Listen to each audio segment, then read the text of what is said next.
자, 78편의 말씀을 읽습니다. 시편 78편에 있는 말씀, 하나님이 택하신 유다라고 하는 제목으로 하나님의 말씀을 함께 생각해 봅니다. 우리나라는 6월달을 보훈의 달이라고 합니다. 6월달에는 6월 6일은 현충일이죠. 현충일인데 그 현충일은 미국으로 말하면 쉽게 말한다면 우리나라 5월달에 있는 메모리얼 데이하고 같은 그러한 날입니다. 그래서 보훈의 달 현충일이라고 우리가 있고요. 그 다음에 25일은 우리나라의 역사적으로 남과 북이 전쟁을 싸움을 했던 6.25 전쟁이 있었습니다. 이로 인하여 우리나라에는 엄청난 많은 사람들이 이 죽음을 당하게 되었고, 더 나아가서는 남과 북이 갈라지게 되고, 더 나아가서 이산 가족이 많이 생기게 되어졌습니다. 많은 이산 가족들이 가족을 떠나 남과 북으로 헤어지는 그러한 일들이 일어나게 되어졌던 것을 볼 수가 있게 되어집니다.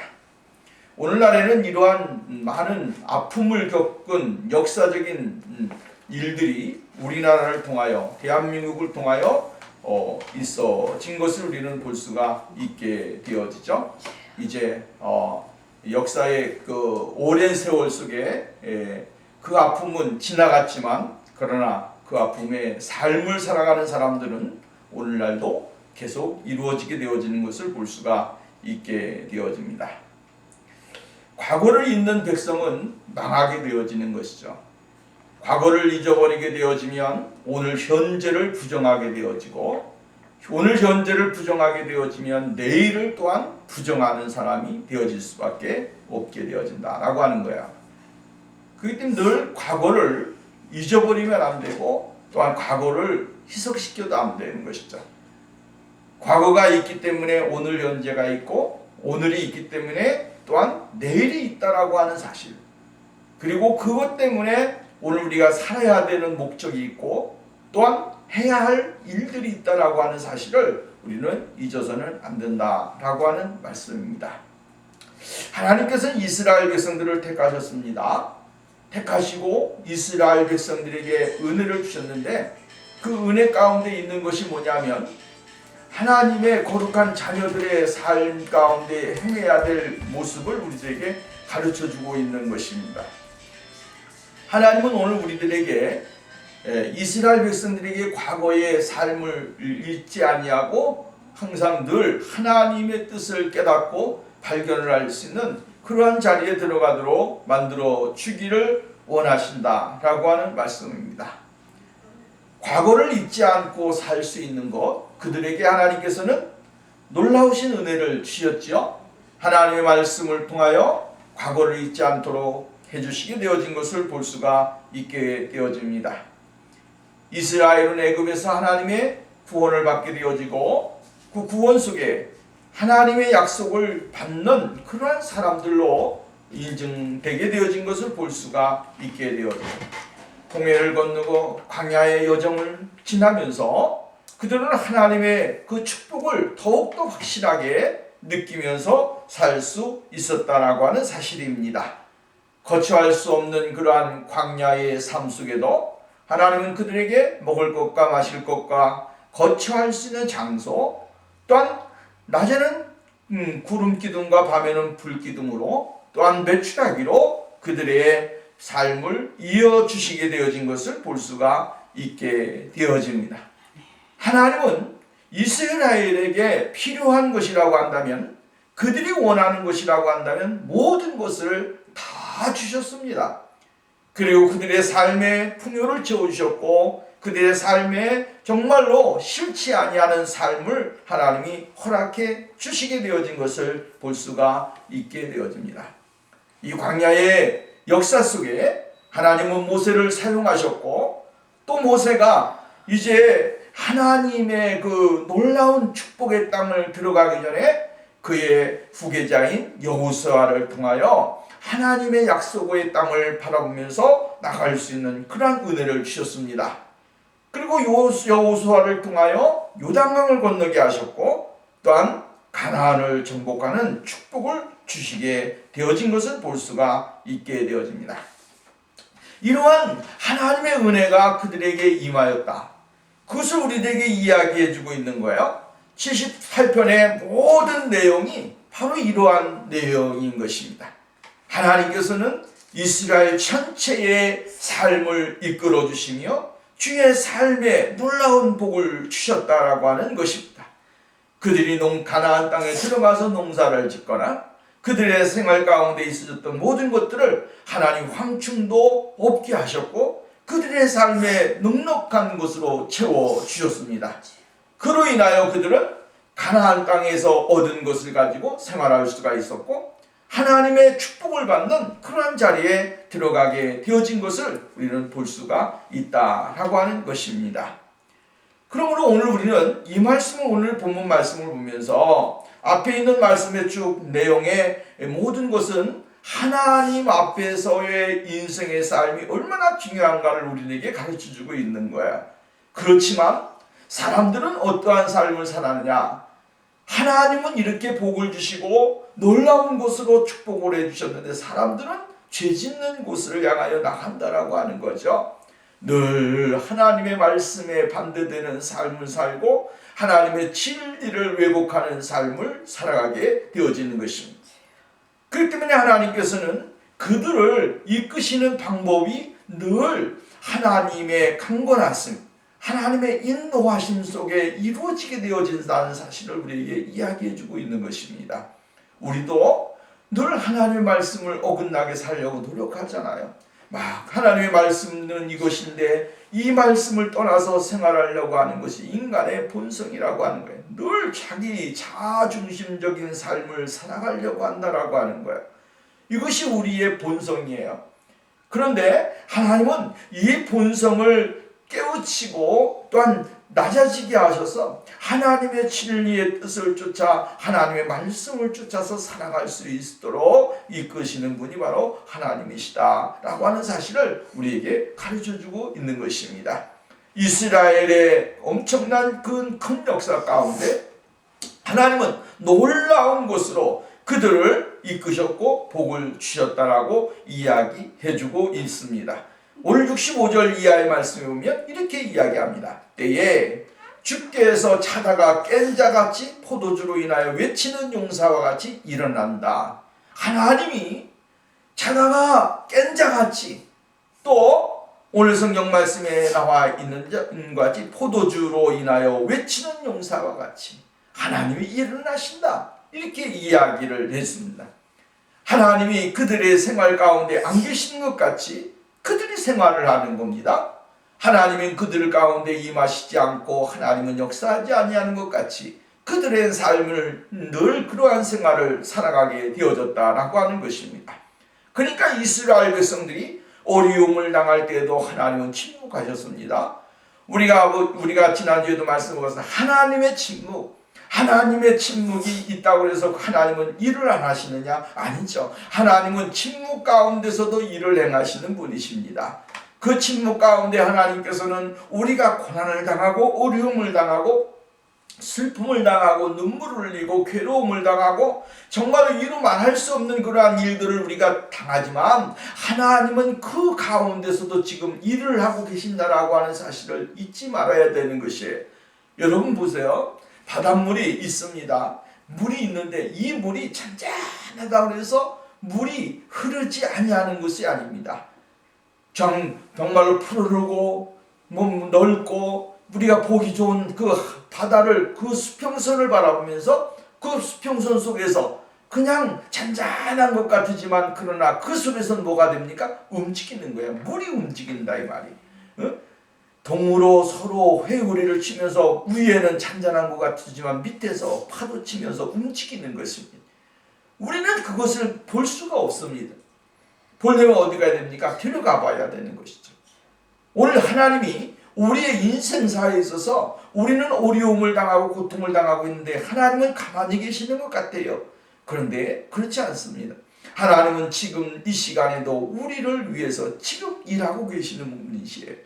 그리고 그 안에서 하나님은 지금도 작업을 하고 계시는 분이 하나님이십니다. 이것을 우리가 믿게 되어지면 하나님의 놀라우신 뜻을 발견할 수 있게 되어지고 우리를 사랑하시는 그 하나님의 사랑이 얼마나 큰지를 우리가 발견하게 되어지는 거예요. 오늘 여러분 보십시오. 잔잔한 것 같아도 바람은 부는 거예요. 하나님은 오늘 우리의 삶 속에서 이러한 일을 행하신다 이 말이에요. 아무것도 하시지 않고 가만히 계시는 것 같아도 하나님의 침묵 속에 하나님은 이 모든 것을 이루시고 또한 이루어 가시는 중이다라고 하는 사실을 잊지 말아야 돼요. 왜 그러느냐? 하나님은 우리의 인내를 보시기를 원하시고 우리가 하나님의 뜻을 따라서 고난 중에서도 살아가고 있는가 아닌가를 우리를 통해서 보기를 원하시는 겁니다. 그래서 우리가 보면 성경에 보면 고난을 당하는 사람들 얼마나 많았습니까? 특별히 우리가 욥기서를 보게 되어지면 욥이 얼마나 어려움을 당했습니까? 딸들이 죽고 아들들이 죽고 가축이 죽고 빼앗기게 되고 수많은 어려움을 많이 겪고 그리고 마지막에는 자기 자신에게까지 육창이 가득하게 되어지고 정말로 몸을 기와 짱을 가지고 자기의 육신의 몸을 긁어가지고 피가 나고 딱지가 지고 얼마나 어려움을 많이 겪었습니까? 그럼에도 불구하고 하나님은 가만히 계십니다. 이때에 생기는 것이 사람에게 생기는 것이 무엇입니까? 하나님 언제까지입니까? 하나님 왜 내가 이러한 고통을 당해야 됩니까? 하나님 왜 나에게 이러한 일을 당해서 이러한 고통을 당하게 합니까? 라고 원망을 하고 불평을 할 수가 있어. 그러나 욥은 그렇지 않았다라고 하는 거야. 욥기서를 보게 되어지면 욥은 자식을 잃어버리고 가축을 빼앗기고 많은 일들을 경험하지만 자기의 와이프까지 그를 향하여 하나님을 원망하고라고 이야기를 합니다. 그렇지만 욥은 이렇게 이야기합니다. 주신 자도 여호와시고 취하신 자도 여호와시오니 여호와께서 찬양을 받으실 분입니다 라고 고백을 했습니다. 그리고 친구들이 와서 이야기를 합니다. 너는 죄인이다. 너는 얼마나 많은 죄를 졌기 때문에 하나님이 이러한 징벌을 내리시느냐. 와가지고 친구들이 막 질타를 합니다. 그러나 욥은 끝까지 하나님의 이름을 욕되게 하지 아니하고 하나님의 영광을 드러내고 하나님의 이름을 지키기 위해서 노력을 합니다. 그때의 마지막에 욥에게 찾아온 그 하나님의 축복을 보십시오. 욥은 끝까지 고난 가운데 자기 자신을 지키고 믿음을 지켰더니 그에게 하나님의 놀라운 축복을 누리는 역사가 일어나게 되어지고 갑절의 축복을 받았다고 이야기합니다. 하나님은 고난 가운데 있지만 그 고난 가운데서도 하나님은 그를 보시기를 원하셨고 그에게 역사를 이루시기를 원하셨다라고 하는 것입니다. 그것은 바로 믿음을 지키고 하나님의 말씀을 지키는 그 욥을 통하여 하나님의 거룩하신 뜻을 이루기를 원하셨다라고 하는 사실을 잊지 말아야 되는 것입니다. 오늘 성경 말씀이면 이스라엘 백성들이 어려움을 당하고 있을 때 하나님은 침묵하셨습니다. 침묵하셨는데 하나님이 이제 그 침묵을 깨신다라고 하는 것. 주께서 잠에서 깬 자같이 잠에서 깨는 자 어떤 자입니까? 정말로 죽은 자와 같이 잠잠했고 고요했고 정말로 조용했던 사람이 한순간에 일어난다라고 하는, 일어나서 새로운 활기를 가지고 새로운 곳을 향하여 나가는 그러한 모습을 우리에게 이야기해주고 있는 것이죠. 포도주를 마시고 고함을 치는 용사를 비유해주고 있습니다. 그 용사같이 일어나서 정말로 고함을 치면서 자기의 위엄을 드러내는 그러한 소리죠. 나 살아있다라고 하는 거죠. 나의 용맹을 보라 라고 하는 그러한 표현인 것이죠. 이 비유를 통하여 우리들에게 보여주고 있는 것은 무엇입니까? 하나님은 살아계신 하나님이다. 하나님은 싸우시는 분이시고 하나님은 전능하신 하나님이기 때문에 그 하나님에게 있어서 정말로 모든 것들은 무너질 수밖에 없고 하나님의 일어나심은 새로운 세계를 향하여 나가는 그러한 문이라고 하는 사실을 우리에게 이야기해주고 있는 것입니다. 그래서 66절 말씀이면 그의 일어나사 그의 대적들을 물리쳐 영원히 그들에게 욕되게 하셨다. 하나님이 일어나시니까 하나님이 일하시니까 그 일하심이 결국은 어떻게 합니까? 그들에게 고통을 가져다주고 괴로움을 주던 모든 세력들이 한순간에 무너지게 되고 그들은 자기의 권력과 힘을 이용해서 자기의 위엄을 드러냈던 사람들이 한순간에 부끄러움을 당하는 그러한 일들이 일어나게 되어졌다라고 하는 거예요. 하나님은 이러한 분입니다. 한순간에 모든 것들을 물거품이 되게 하시는 분이 하나님이십니다. 이스라엘 백성들이 정말 400년 동안 애굽에서 살았지만 그러나 그 자유를 얻는 순간 어떠한 일이 일어났습니까? 한순간에 정말로 애굽의 군사들을 정말 홍해에다가 수장시키게 되어지고 이스라엘 백성들은 편안하게 광야로 정말로 한 사람도 물에 빠지지 아니하고 마른 땅을 걷는 것 같이 걷게 하셔서 하나님의 위엄을 드러나게 되어진 것을 볼 수가 있습니다. 하나님은 오늘도 우리들에게 이러한 일을 하기를 원하시는 거예요. 우리가 어려움 당한다, 고난 당한다, 외롭다, 힘들다 이렇게 이야기하지만 그러나 하나님은 지금도 우리를 통하여 일을 하고 계신다라고 하는 사실이에요. 무엇과 같이 잠에서 깬 자와 같이 또한 포도주를 마치고 자기의 힘을 과시하는 그런 용사와 같이 일어나셔서 오늘 우리들에게 일을 행하시고 정말로 사역을 감당하기를 원하시는 분이 하나님이시다라고 하는 사실을 우리는 잊지 말아야 됩니다. 이 하나님이 오늘 우리에게 계시기 때문에 오늘 우리가 힘을 얻게 되어지고 하나님의 약속을 바라보면서 믿음으로 나가는 그러한 축복의 역사가 일어나게 되어진다라고 하는 것입니다. 그 다음에 두 번째로 보면 오늘 여기 보면 말씀에 보면 하나님께서 행하신 삶 가운데 역사를 이루시는데 일어나셔서 세 가지의 일을 하셨습니다. 그 세 가지 일이 오늘 중요한 내용인데 하나는 뭐냐면 하나님께서 요셉 지파가 아니라 유다 지파를 선택하셨다라고 이야기했어요. 우리가 성경을 보게 되어지면 요셉이 어떤 사람입니까? 요셉은 이 이스라엘 자손에게 있어서 없어서는 안 되는 사람입니다. 정말로 야곱의 12아들 중에 막내였지 않습니까? 베냐민 11번째 아들이었잖아요. 요셉이가 형들의 아버지의 사랑을 독차지하게 되어지니까 형들이 미워서 애굽으로 팔아버렸죠. 그 애굽으로 팔아버리고 나서 나중에 가나안 땅에 가뭄이 있게 되어지니까 그 가뭄을 얻기 위해서 애굽으로 갔다가 요셉을 만나게 되어져요.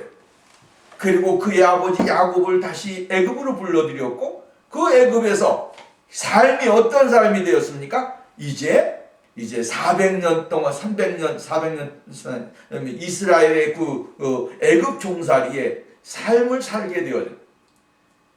그 애굽에서 삶이 400년 동안의 역사 속에서 얼마나 큰 놀라운 은혜를 받았습니까? 그러면서 그들이 이 민족의 번성함이 되어졌고 이스라엘의 큰 틀을 마련하게 되어지지 않았습니까? 그리고 이제 이 요셉을 통하여 하나님의 크신 은혜가 임하게 되어진 것을 볼 수가 있게 되어집니다. 근데 야곱의 큰아들이 루벤 아니겠습니까? 루벤인데 이 루벤이 하나님 앞에 죄를 범하게 되어지죠. 죄를 범하게 되어짐으로 장자의 고난을 빼앗기게 되어지고 그의 요셉의 자식인 에브라임이 이제 그 장자원에 들어가게 되어지게 되는 거예요. 하나님은 이렇게 요셉의 자손을 이제 이 12지파 속에 티르가 므낫세와 이 에브라임을 집어넣는데 에브라임 지파를 통하여 하나님이 놀라운 복을 주시게 되어졌던 것을 볼 수가 있게 되어집니다. 그래서 이스라엘 오늘 9절 말씀에 보면 이렇게 이야기했어요. 에브라임 자손은 병거를 갖추며 활을 가졌으나 전쟁의 날에 물러갔도다 이렇게 이야기했어요. 에브라임 자손을 통하여 하나님이 그들에게 많은 복을 주셨고 하나님의 축복을 누릴 수 있는 그러한 은혜를 주시게 되어진 것을 볼 수가 있게 되어져요. 가나안 정복 당시 하나님께서는 이러한 에브라임 지파를 통하여 크신 은혜를 주셨고 언약궤가 에브라임 지파 땅인 실로에 안치되어지는 축복을 받게 되어지는 거예요. 그러니까 하나님의 언약궤가 실로에 거하는 거죠. 그만큼 하나님께서는 그들에게 은혜를 주셨고 그들에게 복을 주셨습니다. 그런데 이들이 하나님 앞에서 범죄를 하게 되어지죠. 범죄를 하게 되고 하나님 앞에서 올바르지 못한 그러한 생활을 하게 되어지는 것입니다. 그래서 오늘 성경 말씀에 보면 이렇게 이야기를 해주고 있는 것을 볼 수가 있게 되어지죠. 67절 말씀이면 요셉의 장막을 실어버리시며 에브라임 지파를 택하지 아니하시고 이렇게 이야기했어요. 요셉의 장막을 실어버리셨다. 그리고 에브라임의 지파를 택하지 아니하셨다라고 이야기를 해주거든. 이 실었다라고 하는 말은 거절했다라고 하는 이야기예요. 하나님이 이 에브라임 지파를 거절하셨다라고 하는 것이죠. 하나님은 죄를 범하는 사람들, 하나님의 진리를 거스리는 사람들을 하나님은 거절하십니다. 그 사람이 아무리 똑똑하고 잘났고 하나님 앞에서 정말로 올바르게 사는 것 같아도 하나님의 진리를 거부하게 되어지면, 하나님 앞에 진리를 거부하고 죄를 범하게 되어지면 하나님은 거부하신다라고 하는 사실이에요. 하나님의 계획은 선에서도 그 선함을 정말로 악으로 이용하거나 죄를 짓는 데 이용하게 되어지면 하나님은 버리시는 분이에요. 오늘 우리는 이것을 잊지 말아야 됩니다. 내가 오늘 하나님의 거룩한 백성이기 때문에 내가 이렇게 살아도 된다라고 하는 착각을 가지면 안 돼요. 많은 사람들이 그렇게 이야기해요. 내가 하나님의 구원을 받았으니까, 나는 하나님의 거룩한 백성이 되었으니까 내 삶이 어떻게 살든 그것은 무슨 소용이냐, 내가 하나님의 구원받은 백성이니까. 착각이에요. 하나님은 우리들에게 그러한 삶을 살라고 말씀하지 않아요. 거룩한 사람이기 때문에 아무렇게도 살아야 된다라고 이야기하지 않아요. 죄를 지어도 된다라고 이야기하지 않아요. 그냥 타락한 삶을 살아야 된다라고 이야기하지 않아요. 하나님의 백성이기 때문에 거룩해야 되고, 하나님의 거룩한 백성들이기 때문에 진리대로 살아야 되고, 하나님의 말씀대로 올바른 삶을 살아야 된다라고 하는 것을 이야기해 주는 거예요. 에브라임 지파가 하나님의 큰 축복을 받았어요. 왜? 하나님은 에브라임 지파를 통하여 요셉이 정말로 요셉을 통하여 이스라엘에 놀라운 복을 주셨던 그것들을 하나님은 기억하고 계셨습니다. 그리고 야곱을 통하여 그의 후손이, 요셉의 후손이 이 이스라엘 지파 속에서 영향력 있는 사람들이 되기를 원하셨어요. 그런데 그들은 하나님의 진리를 거절하게 되어졌다라고 하는 것입니다. 하나님의 뜻대로 행하지 아니하고 하나님의 진리를 거절하게 되어지니까 하나님은 그들을 택하지 아니하시고 정말로 이스라엘 가운데서 실어버리셨다라고 이야기를 해주고 있는 것을 볼 수가 있다라고 하는 것입니다. 더 이상 이스라엘의 그 모든 것들을 하나님의 약속을 누리는 사람이 아니라 누리지 못하는 사람들이 되어지게 된 것을 우리는 볼 수가 있다라고 하는 거야. 이거 얼마나 중요한 것입니까? 내가 하나님의 선택한 백성이기 때문에 그냥 내가 하나님의 축복을 받을 수 있다라고 생각하면 안 됩니다. 내 삶이 내가 그렇게 행하지 아니하면서 하나님의 복을 받으려고 하면 되겠습니까? 안 되는 것입니다. 내가 진리대로 살고 하나님의 거룩하심을 따라서 살게 되어질 때에 거기에 하나님의 약속은 나타나고 하나님의 은혜는 이루어지게 되어진다라고 하는 사실을 잊지 말아야 되는 것이죠. 그러면서 이렇게 이야기합니다. 오직 유다 지파와 그 사랑하는 시온산을 택하셨다라고 이야기했습니다. 하나님의 언약궤가 어디에 있다 그랬습니까? 실로에 있다 그랬습니다. 실로에 있는데 그 실로가 아니라 시온산이고, 또한 이 에브라임 지파가 아니라 유다 지파를 택하였다라고 이야기를 해주고 있습니다. 유다 지파는, 유다라고 하는 사람은 야곱의 몇째 아들입니까? 넷째 아들입니다. 이 넷째 아들인 유다가 영적으로 얼마나 큰 축복을 받았습니까? 우리가 창세기 49장 말씀에 보면 8절로 12절에 보면 유다 지파에 대하여 이야기를 해주고 있습니다. 하나님이 유다 지파를 통하여 어떠한 일들을 행하실 것이다 라고 이야기를 해주고 있어요. 유다 지파는 출애굽 후 광야 이 야영 때에도 제일 먼저 언급된 그러한 선두 주자였습니다. 언제든지 그가 맨 앞에서 모든 것들을 진두지휘하면서 나가게 되어진 것을 볼 수가 있게 되어지죠. 그리고 여호수아가 죽은 후에 제일 앞에서 가나안 족속을 치게 되어지고 영토를 정복하는데 큰 영향력을 미치는 그러한 일들이 일어나게 되어졌던 것을 우리는 사사기를 통하여 볼 수가 있습니다. 이러한 유다 지파를 통하여 하나님은 이제 이스라엘의 맥을 이어가게 만드시게 되어지는 것입니다. 그리고 하나님의 약속과 축복을 받는 그러한 사람이 되어졌습니다.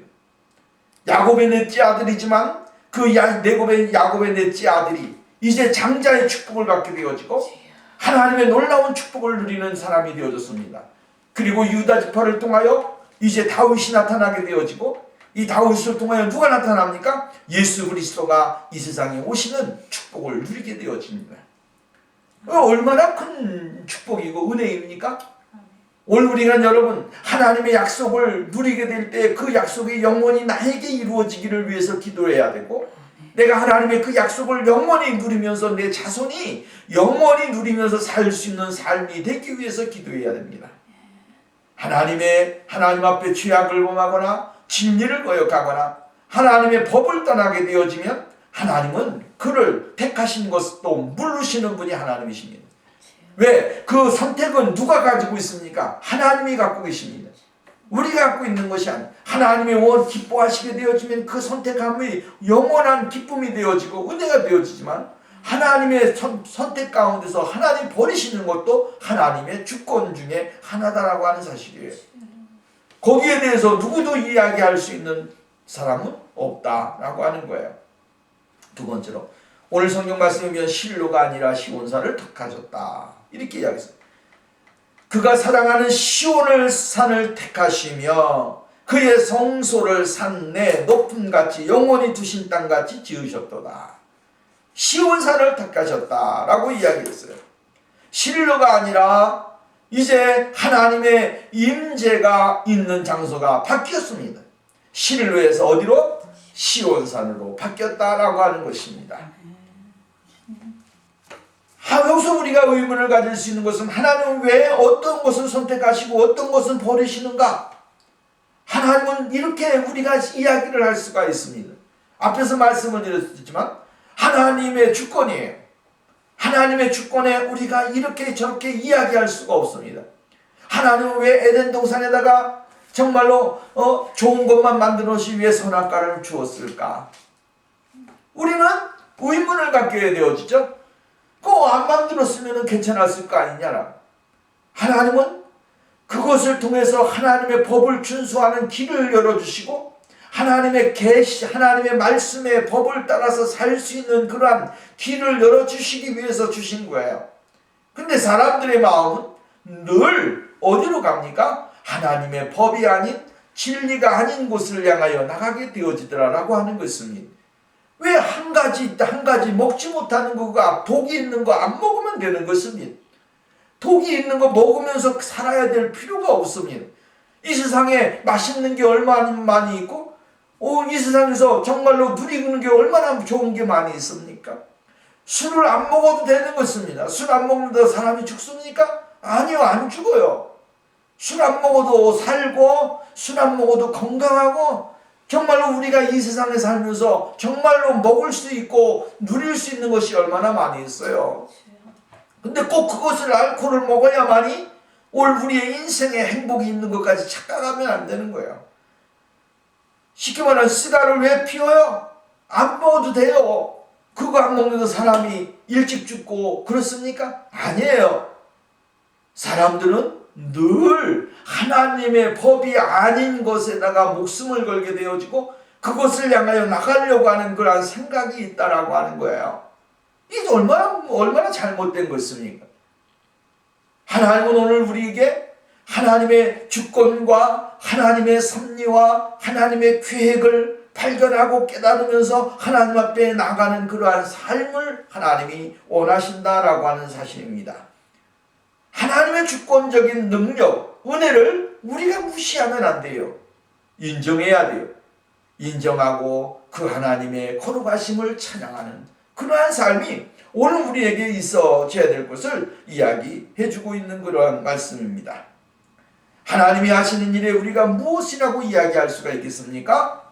우리의 생각을 가지고 하나님의 계획을 이야기할 수 있는 사람은 아무도 없습니다.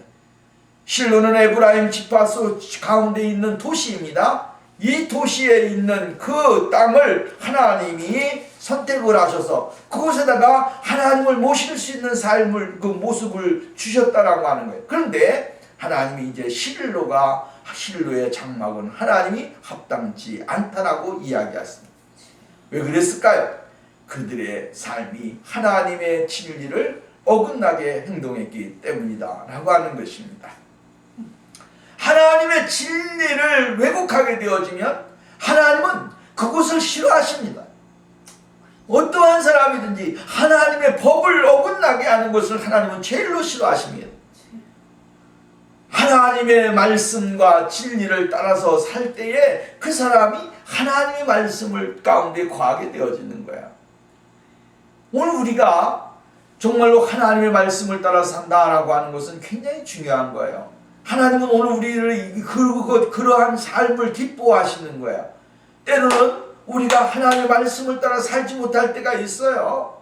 당연하지요. 왜 그래요? 우리는 인간이기 때문에 넘어질 때가 있고 쓰러질 때가 있고 진리가 아닌 것을 향해서 나갈 수도 있고 바라볼 수도 있고, 오늘 우리가 여러분 여러 가지 많은 생각을 할 수가 있습니다. 그런데 중요한 것은 뭐냐면 하나님 앞에 돌아와서 하나님 앞에 올바로 서 있기를 원하는 그 모습을 하나님은 귀하게 여기신다라고 하는. 내가 죄인입니다. 나를 용서해 주십시오. 나는 하나님의 진리 가운데 살지 못했습니다. 그러나 진리 가운데 살기를 원합니다. 믿음을 가지고 주님 앞에 나와가지고 자기의 믿음을 고백하고 나가는 사람을 하나님은 귀하게 여기신다라고 하는 사실입니다. 하나님은 시온산을 통하여 하나님의 약속과 은혜를 주시겠다라고 이야기를 했습니다. 실로가 아닌 하나님의 말씀이 임하는 그러한 장소에 하나님은 거하시기를 원하신다라고 하는 거예요. 과거에는 그곳이 영화로운 자리가 있을지라도 오늘 현재 하나님이 원하시지 아니하면 그것은 아무런 의미가 없는 것입니다. 지금 내가 하나님의 은혜를 누리고 있는가? 하나님이 임하시는 장소가 되었는가? 라고 하는 사실을 우리가 잊지 말아야 되는 것입니다. 그리고 하나님은 이 시온에서 하나님이 통치하시고 섭리하시고 계획하시는 하나님의 신정국가, 하나님의 통치가 임하는 그러한 자리로 하나님이 만들어 주시게 되어질 것을 이야기해주고 있는 그러한 말씀입니다. 그래서 하나님의 언약궤는 빼앗겼지만 그러나 하나님은 다시 언약궤를 가져오게 하시고 다시 한번 이스라엘 가운데 하나님의 약속의 축복이 그곳에 임하도록 만들어 주시게 되어진 것을 우리는 볼 수가 있다라고 하는 것입니다. 마지막으로 세 번째, 하나님은 사울이 아니라 다윗을 선택하셨다.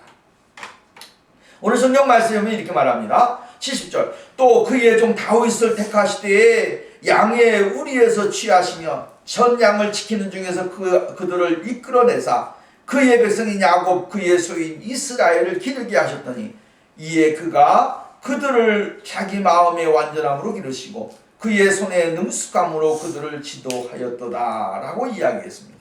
하나님은 사울을 택하지 아니하시고 다윗을 선택하셨다라고 이야기를 했습니다. 우리가 참 사무엘상 16장에 가보면 이제 다윗을 택하는 그러한 모습이 나오죠. 다윗은 정말로 목축업을 하고 있습니다. 어린 나이지만 그러나 들에서 양을 치면서 사는 것이 그의 삶의 모습이었다라고 하는 것이죠. 그의 아침에 눈을 뜨고 일어나면 어디로 갔습니까? 들로 간 것입니다. 양을 거느리고 들에 가서 양을 치면서 양을 지키면서 살았던 것이 바로 다윗의 인생의 삶이었다라고 하는 거예요. 그런데 어느 날 갑자기 사무엘이 이제 이새의 집으로 찾아오게 되어지죠. 그리고 이새의 집에서 와가지고 하나님이 이 집에 이스라엘의 지도자를 선택했다라고 이야기합니다. 그리고 16장 전체적으로 보면 이새의 가정에 도착한 사무엘이 한 명씩 큰아들부터 시작해서 이제 그의 아들을 다 불러 모았습니다. 그리고 다 보았더니 다 빼어난 인물이더라 이 말이에요. 사무엘이 볼 때는 이스라엘의 왕감이 다예요. 이세의 아들 전부 다 모아놨더니 전부 다 그의 아들이 외모가 특출하였고 정말로 이스라엘의 지도자로서는 부족함이 없는 사람들이었습니다. 근데 사무엘 하나님께서 사무엘의 마음에 야 여기에는 내가 선택한 사람이 없느니라. 그랬더니 사무엘이 말합니다. 이새에게 너에게 아들이 다냐 그랬더니 이새가 하는 말이 막내가 있는데 막내가 지금 들에서 양을 치고 있는 중입니다. 음식을 다 차려놓고 먹으려고 하는데 먹지 못하게 만드는 거예요. 그래서 사무엘이 이렇게 말합니다. 내가 그 아들이 올 때까지 음식을 입에 대지 않겠노라. 그래서 이새가 빨리 가서 네 동생 다윗을 데리고 와라. 다윗을 데려오는 순간에 하나님이 그 마음에 이 사무엘에게 이 마음의 감동을 주셨습니다. 다 빼어난 인물인데 그 중에서도 또 다윗을 하나님이 선택하셨다라고 하는 거예요. 오늘 우리가 이 말씀을 보면서 발견할 수 있는 것이 뭡니까? 하나님은 사울을 선택할 때에 특출한 인물이라고 그랬습니다. 성경을 보면 사울이 얼마나 하나님의 축복을 받고 하나님의 은혜를 받은 사람입니까? 그런데 사울이 하나님의 선택에 목전에서 버림을 받게 되어졌어요. 하나님의 주권을 침범하게 되어지고 하나님의 일을 침범하는 그러한 사람이 되어졌어요. 교만이라고 하는 것은 하나님 앞에서 제일 갖지 말아야 될 행동이고 모습인 겁니다. 하나님의 말씀대로 산다라고 하는 것은 이렇게 힘이 들어요. 결국은 어떻게 됐습니까? 하나님은 사울을 패하시고 다윗을 선택하셨습니다. 그리고 다윗과 함께 하심으로 인해서 이스라엘을 구원해내는 역사가 일어나게 되어졌고 이스라엘의 통일 왕국을 이루는 축복의 역사가 일어나게 되어졌습니다. 여러분 오늘 우리는 하나님의 선택받는다라고 하는 것을 아무렇지 않게 생각하는 경우가 있습니다. 내가 하나님의 거룩한 사람이 되어지고 하나님의 선택받은 것이 그냥 보통적인 그러한 일로 생각할 때가 있어요. 이것이 오늘 우리에게 얼마나 큰 죄악인지를 알아야 됩니다. 여러분 오늘 우리가 이 세상 지구의 인구가 얼마나 60억, 70억 되잖아요. 70억이라고 하는 사람 중에 내가 한 사람이 하나님의 선택을 받았다라고 하는 얼마나 큰 축복입니까? 이 축복을 우리가 받고 누리고 살면서도 하나님 앞에 감사하지 못하고 하나님 앞에 영광을 누리지 못한다고 한다면 오늘 우리가 이 세상을 살면서 정말 얼마나 큰 죄악을 짓고 생활하는가라고 하는 사실을 우리가 깨달아야 됩니다. 하나님은 정직한 사람들에게 은혜를 주시게 되어집니다. 성실한 사람이에요.